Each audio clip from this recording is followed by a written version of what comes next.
thank you for being a part of this and agreeing to help us out and ultimately the entire city of Pocatello. And then you guys all probably know him, Roman Mars, right here. He's the guy who I would say probably started this whole process in a little way. I would say he woke us up. Yes, probably the Very better way. political. I like That's it. right. So with that, I'd like to invite Roman to say a few things here. Well, thank you all so much for having me here. It's been a pleasure to be here today and speak with many of you. People care about flags. That was the point of the talk, and you've proven it here today. Thank you for taking my jibes in the spirit that they were intended, and not throwing rocks at me when I came in. I really appreciate that. And if I'm a journalist, I like to tell stories. I tell stories about design. I like to tell stories about design because I like the everyday things and tell the beautiful story behind everyday things and often boring and mundane things. And what I love about being here to witness this is the beautiful thing. This is the beautiful story behind something that's going to be something great that you guys are all going to love, and that's the idea. And what I want more than anything as a storyteller is to watch you go from worst flag to first flag in the country. I think that's totally within reach. It's totally doable, and I'm excited to be here to witness it. There are those rules, those principles of flag design that I talked about in the talk. They're good to adhere to, but what they do is, what they really are to me is they're a pathway to what is the sixth principle of flag design, which is love your flag, fly your flag, be proud of your flag and where you're from. Those 5 principles are about getting you there, and they're a good map to get you there. But the important thing is, at the end of this, you love the thing that you've made, and you're all proud of it, and the whole city is proud of it.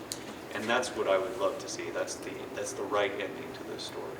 So thanks again for being so kind to me, inviting me up here. It's an honor to be here to witness it, and I'm super proud of this small part I played in this process. So thanks again for having me. Involve the city. The city is often full of cowards who don't want to do anything. And sorry, I'm editorializing there a little bit. So I've been involved with 3 or 4 peripherally, but you guys have your act together more than anything I've seen. So so you're running a different game than most. So. Is Roman considered, what do they call it when he's a part of the committee, but he's not? Ex officio. Are you an ex officio member of this committee? I mean, if you would like me to be, I would be honored. Publicity alone, yes, please. So, if I can ask, what advice do you have for us? Well, I mean, there's a lot. I would internalize the rules, the principles. Okay. I would think about what it means to involve the community and have open calls.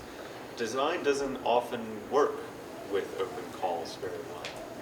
So There's good parts of that. there's good parts and bad parts. I think in general, I would argue the design community is extremely against the idea of open calls for speculative work. That's not what What do you they. mean open call? So if you were to say, what, Contest in the or- design world, what you should do is pick a good designer that you respect and hire them, and they make a flag for you. That's the normal operating procedure of having any type of design, and often the thing that gets the best result. But when you're talking about democratic symbols and involvement, I believe that there's some room to include that in the process. So really think about what it means to be respectful of the design world at large and to the community.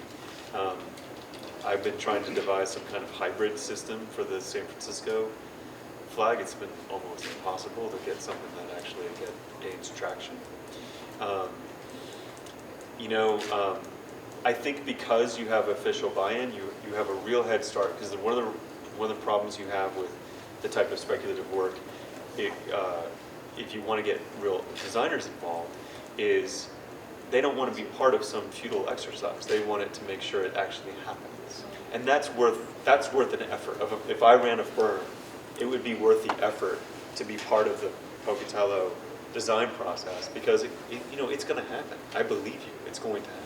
And so that becomes something of an incentive, and you have that in your corner.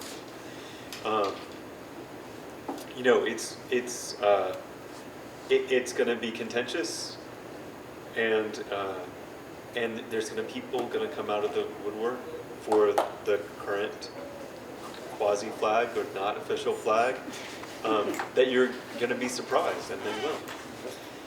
And then there'll also be With their something. quasi-peoples. It's something about Pocatello. But, and there'll also be, the most common things you'll hear is an argument of, why does this matter? We have other things that are more important than this. That's what you're going to hear first and most commonly. And so get that answer in your head and have it ready, rather than search. That's kind of what I want Yeah. to argue, that design and art are important for community identification. And it's totally true, and I think it's demonstrably true, and I think that the whole point of the talk was to talk about what Chicago does with its flag when it has deep meaning for them. And you're going to know when you've done your job here, is in 5 years' time, you're going to find some teenager with a tattoo of the Pocatello flag. That is the hallmark. Teenagers will be all that. Yeah, exactly. That's what I recommend. Okay, in a year's time, we're all going to go to the tattoo parlor.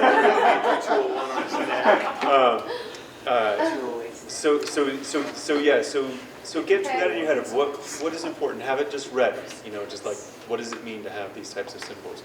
And to me, the meaning of these symbols, because now you're official. You're part of the government. You're part of the man here. So I think that the importance of these symbols is that they represent the city, and they represent people who agree with what the city's doing, and that flag is supposed to represent people who disagree with what the city's doing. It has to be a powerful symbol for everybody. And so that will have great meaning, make it beautiful, and I think people are really going to be on board. If you guys are any indication, you're going to have a great time with this. So. How much, when the city's redesigning a flag, how much effort does a design firm or do submitters put into historical information and collecting that versus current understandings that the community has of the city? They'll do both. They'll Okay. really decide what's what. Okay. A lot of people will show great fealty to the history. Others will focus more on what's happening today. And there's no real right answer. Most likely, in my opinion, the right answer is the greater the abstraction, the better. Because even the flags I love, for the most part, they're kind of like graphical acronyms. Like they're there and they work, and then you assign meaning to each of the things, and that works just fine. Like it doesn't. The purity of its provenance as a developmental design is irrelevant. It has to look good and it has to do the things you want it to do in the end, and it doesn't have to answer every question. But just think of it in different ways. And one of the things you might want to regard, or include in the idea of an RFP or the idea of a contest, is think about those elements and how they pull apart and how they do not fit on a rectangle. Because you want people to, like those Chicago stars are independent. They're tattooed on knuckles. They're, like they work in different ways.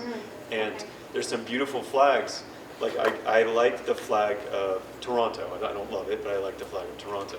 It has a maple leaf at the bottom and has the shape of New City Hall on it. But it's only defined by its frame inside of the flag. So you can't take it out and have it mean anything.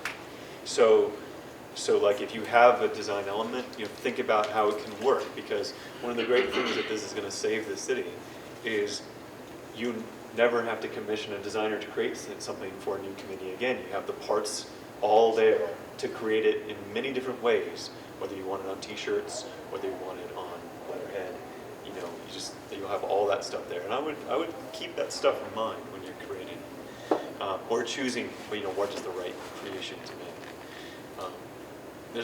I could talk about this all day. I did have a question for you. In your talk, you talked about a a colleague or somebody you knew who was designing one from Milwaukee, but he wasn't ready to reveal it yet because of the process of getting people behind it. Yeah. Can you elaborate on that? That's basically what's written up in this Okay. case study, which is essentially that the first thing is to get official buy-in that a flag needs to change, and you haven't. So you're done with that part. Okay. What he decided to do was, and this is the most common path, which is why a lot of them don't succeed, is to kind of create a shadow campaign, essentially like create a campaign, create an alternate flag, and start to put it out there in the world, waiting for people to clamor for its replacement. In my experience and in Ted K's experience, that does not work. But you've sidestepped that because you've already gone through official channels, everyone's bought in. And so now you're in a really good place with this. The other part with alternative designs to think about, and I would study what happened in New Zealand. So New Zealand tried to get a new flag for a country just this past year. There was a referendum, there was a set of 40 flags. Those were pared down by committee to 4. The citizens voted, and then a fifth one, which was an insurgent popular one from the long list, became 5. And then the people voted on which one of those ones was the right one, and then there was a referendum, national referendum, to see if that one was going to replace the current flag. It went through all that process, and then it failed to replace the current flag. What? There's a few reasons. One is people were annoyed at the prime minister for this whole process a lot of the time. There's a country flag is a different beast than a city flag because there's military campaigns you fight under the flag. There's a lot more weight to it. I personally think, the New Zealand flag, well, it has a Union Jack in the canton, that's the top corner, and it has a red star, like a cross, Southern Cross. That's so fun. And the Australian flag, it looks exactly the same, except for the stars are white. Or what? And so one of their big points was he had been to official things, and they've stood him in front of the Australian flag on numerous occasions because everyone confuses it, and rightfully so, because it's confusing. So he wanted to get a new one. I personally think, I'm kind of an anti-colonialist as an American, and so I think any flag with a Union Jack on it that isn't actually the United Kingdom needs to go. There's no ifs, ands, or buts about it. So I think anyone win. But one of the things that they did, and this is something to think about during the design process, when they narrowed it down to 4, 3 of them had a silver fern on them, which is a kind of unofficial symbol of the rugby in New Zealand, and also it's kind of common national symbol. You could tell, because of those choices, the thumb on the scale of what they wanted. And I think people found that they resented Hurt by that. And so that's what caused that 5th flag called Red Peak to come in, which was a simple inverted V shape. And so be aware of these design choices and how people will interpret the things when you pare down for them to choose. Because in the end, I was super excited. The long list had beautiful flags, like the 40. I just loved them. There's so many I love, so many I hated, so many I love. And in the end, I was just kind of like, this should be a thing I think about all the time and cover all the time. And I just was like, I wasn't as excited anymore because it was just all ferns. And I like the fern just fine, but it was just sort of like. And then the other thing I think what they did was the one that ended up winning was a one that had a little bit of the fern, a little bit of the original design. It was a blue. It was black and a fern and blue, and it kind of had this quality of being an appeasement choice. It was neither fish nor fowl. It didn't choose to be a one type of design or another. And so that's the problem with a committee, largely, in choosing a flag, is because in the process, it just waters down to something that everyone can live with instead of something that everyone really loves. And so just be careful of that. Unfortunately, there is no path I can tell you to make that easier. You just have to find that path yourselves. And you're also telling us if we blow it, it's over for a generation. It doesn't sound like New Zealand could possibly go through this again, and certainly not with this administration. That is true. But then again, they had a popular vote. Yes. Now keep in mind, their popular vote was, I'm pretty sure, had the highest percentage of voters of anything in the history of the country. Isn't that how it always works? And so people will care. As this grows, people will really, really care. But no pressure. My bet is, all my chips are on you guys making this work. Honestly, I wouldn't be here if it wasn't. You know, the whole community will be very uninformed and uneducated what makes a good flag. So part of it, seems to me, part of our mission is to be able to somewhat educate them so that when it comes out, say, what's that? It's like the 4 stars of Chicago. Who? And that is completely true. So it has to be communicated. Yeah, I agree. Absolutely. I agree. I see that as one of our major goals. Major. Because the first thing that people are going to want, they're going to want basically a representation of the picture of they're going to want to see a city. They're going to want to see hills. That's what they're going to want because that's what they're going to picture first. And so you have to help them through this process. Luckily, there's an 18-minute TED Talk. There is. You don't get to talk. But you should know them and internalize them too, and know why you agree with them or don't agree with them. You know, you don't have to agree with those principles, but I recommend you do. But in the process, would you be willing to come back another time? Oh yeah. Absolutely not. I did not think that I would be here. I didn't think that anyone would necessarily listen. I didn't know what would come of any of this. But it's amazing. Like this is like being here is. It's like I never thought it would go like this, and given the fact that it was going like this, I never thought it would go this well, with everyone really into it, inviting me here to be a part of it as a little bit of a catalyst to get it going. And it's just kind of an amazing process, and I think it actually is a testament to like how committed the whole town is to letting people know how great it is. That's nice. So you talked about how like your money's kind of on Pocatello. So as far as like how we're doing in this process, how are we excelling past like what other cities have tried to do? Well, the main thing is that you have all the interested parties, the shareholders. They're all on board and at the table. So you have the mayor's office, you have people from the community in different aspects. And that's the real key, is you have to decide that there's a problem before you fix the problem. And the way these often fail, flag designs fail, is that you don't convince all the stakeholders that the old flag needs to be changed to begin with, and you just present them and you go, here's my new flag, and it's amazing, isn't it? And I go, well, I didn't want a new flag, and they just get stuck on that.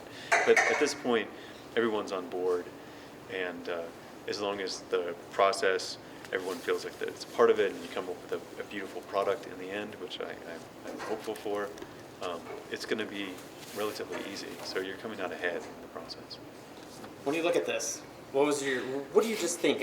When you look at it, what do you think? Well, I mean, the first thing is like, it's striking as a flag. So here's the thing about that graphic, is that if I would have started the TED Talk and I just threw that image up there would have been no reaction.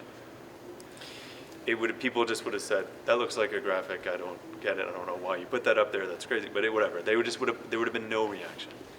But when I walk through the process of what makes a good flag, then they see it and they laugh, or they react to it, because it is so much in violation of what we think of as the principles of flag design.